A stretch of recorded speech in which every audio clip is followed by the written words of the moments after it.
पश्चिम बंगाल की मुख्यमंत्री ममता बनर्जी के पत्र पर जवाब केंद्र सरकार की तरफ से दिया गया है। केंद्र की तरफ से ममता बनर्जी को उनकी चिट्ठी का जवाब दिया गया है। केंद्रीय मंत्री अन्नपूर्णा देवी ने पलटवार किया है और कहा है कि पश्चिम बंगाल में अपराधों से निपटने में सरकार विफल रही है।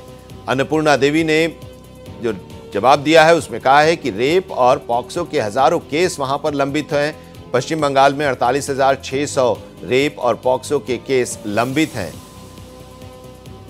और अतिरिक्त 11 फास्ट ट्रैक स्पेशल कोर्ट का संचालन भी अब तक नहीं किया गया है। देवनाथ हमारे संवाददाता इस वक्त हमारे साथ जुड़े हुए हैं। देवनाथ, विरोध प्रदर्शन लगातार चल रहा है। अगर विपक्ष की पार्टियों की हम करें तो सड़क पर उतरी हुई है, बीजेपी है, कांग्रेस है, लेकिन सत्ताधारी दल भी सड़क पर है। जैसा कि आप लगातार बता भी रहे हैं कि टीएमसी की तरफ से विरोध प्रदर्शन हो रहा है। इस बीच चिट्ठी भी ममता बनर्जी ने प्रधानमंत्री को लिखी। रेप को लेकर एक सख्त कानून बनाने की मांग की गई और अपने भाषण में भी इसका जिक्र किया था, जिसके बारे में भी आपने बताया भी था देवनाथ।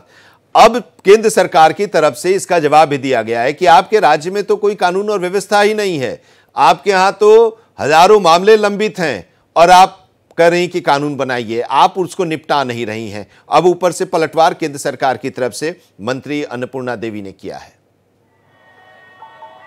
बिल्कुल, जिस तरीके के फास्ट ट्रैक कोर्ट को लेकर के केंद्र ने जिस तरीके से ममता बनर्जी को घेरा है, उससे साफ जाहिर होता है कि ममता एक बार फिर से बुरी तरह फंसती नजर आ रही है। जाहिर सी बात है कि भारतीय जनता पार्टी उस सभी हथियार का इस्तेमाल कर रही है।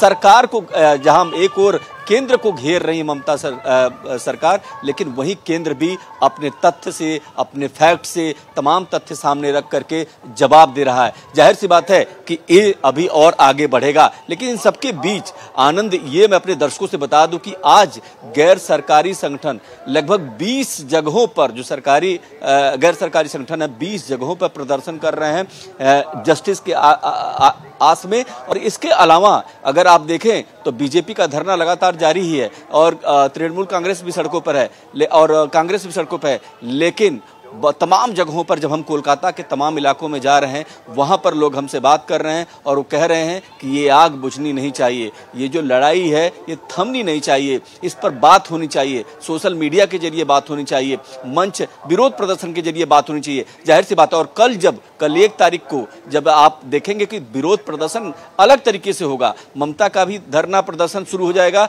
और तमाम विपक्षी पार्टियां कर ही रही हैं। तो ऐसे में 2-3 चीजें जो है बहुत महत्वपूर्ण है। पहली बात ये कि परिवार भी, अब लगता है परिवार को भरोसा हो गया है कि जिस तरीके की उसकी बेटी को पूरे देश ने अपनी बेटी मान लिया है और उसके हिसाब से आगे बढ़ रहा है, उससे उनको इंसाफ की आस बहुत ज्यादा बढ़ गई है।